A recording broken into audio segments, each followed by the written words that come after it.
रेवती, तुला जे काही बोलायचं असेल ते उद्या बोल, आत्ता नाही. चल जा तुझ्या रूम मध्ये.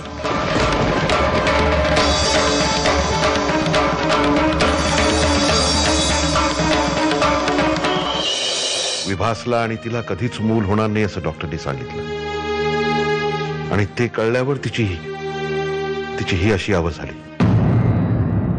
काय? होय. त्यानंतर आपल्याला बाळ झालंच आहे असा समज करून घेतलाय तिने आणि आता त्या बाळाला शोधत फिरते. म्हणून तिने मामाच्या वाड्यातनं त्याला पळवलं होतं. सुदैवाने विभास भेटला म्हणून मला काय घडलंय ते कळलं आणि तिला पोलीस लॉकअप मधनं सोडवू शकलो. नाहीतर त्या बिचारी काय अवस्था झाली असती हे देवालाच ठाऊक. पण तिच्या प्रेमाचा माणूस तिला भेटलाय ना, आता सगळं व्यवस्थित होईल. मी इतक्या मेहनतीने न्यूज आणते, कोणाची का धडपड करत असते मी दिवस रात्र. आपल्या चॅनलसाठी ना. ठीक आहे, जर डॅडींना माझ्या मेहनतीची माझ्या त्याची किंमत नसेल ना, ते मला असंच वागवणार असतील, तर मग मला हे घर सोडून जावंच लागेल. रेवती बेटा, काय मिळतं हो तुम्हाला रेवतीला सारखं दुखावून?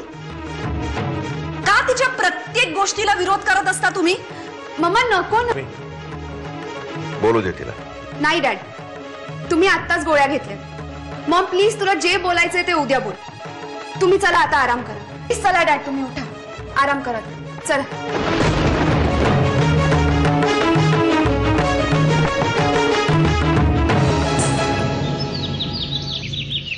आता ती मुक्ता कुठे आणि काय चाललंय तिच्या आयुष्यात हे सगळं कव्हर करून मी डिटेल मध्ये दाखवणार आहे. रेवती, तू असं काहीही करणार नाहीयेस. मी करणार. मी तुला त्या मुलीच्या आयुष्याशी खेळू देणार नाहीये रेवती. ही बातमी आपल्या चॅनल वरून टेलिकास्ट होणार नाही. मी नाही मानत डॅड. तुला नावच लागेल. अभ्यंकर, आजपासून ऑफिसचे सगळे अधिकार फक्त तुमच्याकडे असतील. तुमच्या सही शिवाय कुठलंही प्रपोजल अपूर्ण नाही आणि तुम्ही ओके केल्याशिवाय कुठलीही बातमी एअरवर जाणार नाही. यस मॅम, तुम्ही मला बोलवलं. यात एक महत्वाची न्यूज आहे. ही न्यूज ताबडतोब एडिट करून हवी आहे मला. यातले जास्तीत जास्त फुटेज वापरा आणि एक सणसणीत न्यूज तयार करा. ही न्यूज बघून सगळे हादरले पाहिजे.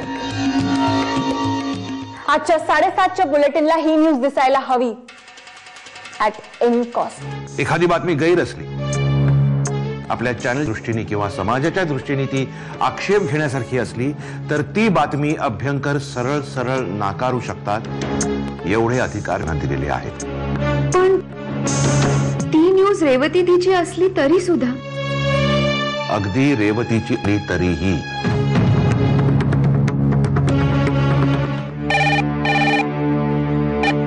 हॅलो सुर्वे, झालं काम? नाही madam. What, are you out of your mind? सांगितलं होतं ना मी तुम्हाला, तरीही काम झालं नाही. अभ्यंकर साहेबांच्या ओकेच्या सही शिवाय कुठलाही डील फायनल होणार नाही असा मेमो सर्क्युलेट केलाय आजच मोठ्या साहेबांनी. तू आत्ताच्या आता डाईंना फोन करून सांग त्या अभ्यंकरांना नोकरीवरून काढून टाकायला. That's it. काहीतरी काय बोलतेस तू? मी असं कसं करू शकेन रेवती? का करू शकत नाहीयेस तू? समजून का घेत नाहीस रेवती? तुझे डॅडी तुझ्यावर तसेही आत्ता चिडलेत. थोडे दिवस शांत रहा. त्यांचा राग निवळला की ते आपणहून तुझ्यावरची ही सगळी बंधनं हळूहळू कमी करतील. तो वारस तुझा आशा